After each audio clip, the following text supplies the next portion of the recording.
Thank you. It's my pleasure to welcome into our coverage Congressman Adam Schiff, a former impeachment manager.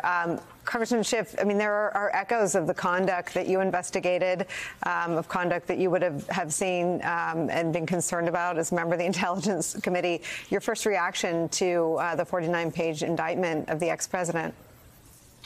Well, first of all, it's stunning in its detail and in the degree to which it shows so clearly Donald Trump's malign intent. You know, the most difficult element to prove often is what did the defendant intend? But here, Donald Trump has made so crystal clear in the conversations that are recorded, the instructions he gives to his aide to move the boxes, in his deceitfulness with his own attorneys.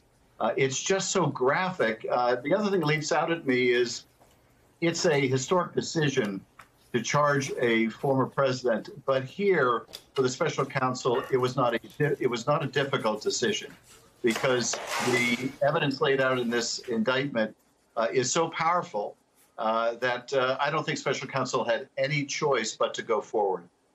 When you learned, and we had copious amounts of news accounts of attorney-client privilege being pierced because of the crime fraud exception that a Judge Beryl Howell, had deemed that crimes had likely been committed, there was another echo to work you're intimately involved in, and that is a federal judge determining that felonies more likely than not were committed by Donald Trump and John Eastman. There's been so much evidence and documentation of Trump's criminality that it is more the pattern than him being responsible in and around classified material.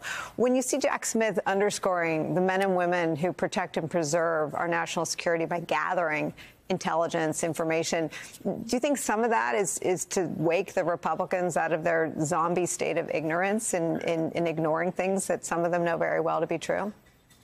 I don't think the special counsel is looking at it through a sort of a partisan lens of what will resonate with Republicans or Democrats. I think it will have that effect.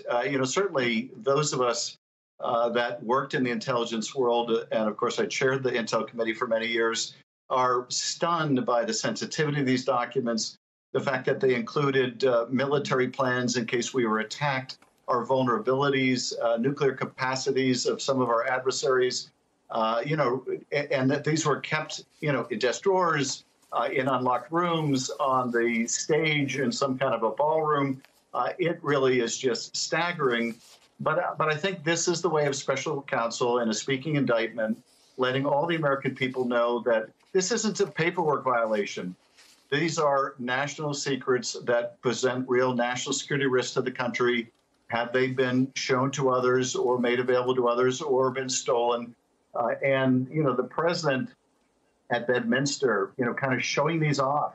And isn't this something, is such powerful evidence of his knowledge, his guilty knowledge, that, these are both important and highly sensitive classified documents that he has no power to show anyone shouldn't be in possession of.